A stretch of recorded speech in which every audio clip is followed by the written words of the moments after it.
यशस्वी शिंदे हत्याकांड प्रकरणातील एक मोठी अपडेट आता समोर आलेली आहे। यशस्वी शिंदेचा पाठलाग करताना दाऊद हा सीसीटीव्ही कॅमेऱ्यामध्ये कैद झालेला आहे। या ठिकाणची दृश्य तुम्ही पाहू शकता। यशस्वी शिंदेच्या हत्येपूर्वीचा हा सीसीटीव्ही व्हिडिओ हा समोर आलेला आहे। दाऊद हा तिचा पाठलाग करत असल्याचं देखील आपल्याला या व्हिडिओमध्ये दिसतंय।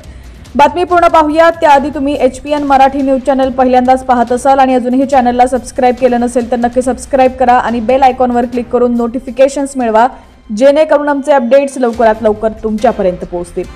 तर नवी मुंबईतील उरण परिसरात यशस्वी शिंदे या 22 वर्षीय तरुणीची एका नराधमानं अत्यंत निर्घृणपणे हत्या केली। त्यानंतर आरोपी दाऊद शेख हा फरार झालाय। पोलिसांकडून त्याचा शोध घेतला जातोय। या घटनेनं परिसरातून संताप व्यक्त केला जातोय। दरम्यान यशस्वी शिंदे हत्येच्या पूर्वीचा सीसीटीव्ही फुटेज समोर आलाय। यामध्ये आरोपी दाऊद शेख हा तिचा पाठलाग करत असल्याचं देखील दिसून येत आहे। व्हिडिओ तुम्ही पाहू शकता की यशस्वी शिंदे ही रस्त्याने जाताना दिसून येते। त्याच वेळी आरोपी दाऊद हा तिचा पाठलाग करतोय। हा व्हिडिओ पाहून अनेकांनी संताप व्यक्त केलाय। आरोपीवर कठोरात कठोर कारवाई करा अशी मागणी परिसरातील नागरिक करतायत। दरम्यान यशस्वी शिंदेच्या हत्येनंतर तिच्या कुटुंबियांनी मोठा आक्रोश केलाय।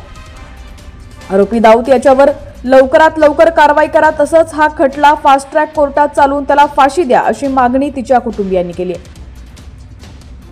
आमच्या मुलीचे प्रेमसंबंध होते अशी खोटी माहिती पसरवली जात असून त्यामुळे आमची बदनामी थांबवा अशी विनंती देखील यशस्वीच्या आई वडिलांनी केलेली आहे। मिळालेल्या माहितीनुसार आरोपी दाऊद हा अनेक दिवसांपासून यशस्वीच्या पाठीमागे लागला होता। त्यानं 2019 मध्ये यशस्वीला त्रास देखील दिला होता।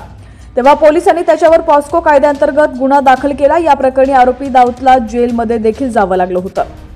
याच गोष्टीचा राग आरोपी दाऊदच्या मनात होता। तेव्हापासून ते यशस्वीला त्रास देत होता, पण तिनं याबाबत कुणालाही सांगितलं नाही। दरम्यान यशस्वी अचानक बेपत्ता झाली होती। 2 दिवसानंतर तिचा मृतदेह उरण पनवेल रेल्वे मार्गालगतच्या झुडपात सापडला होता।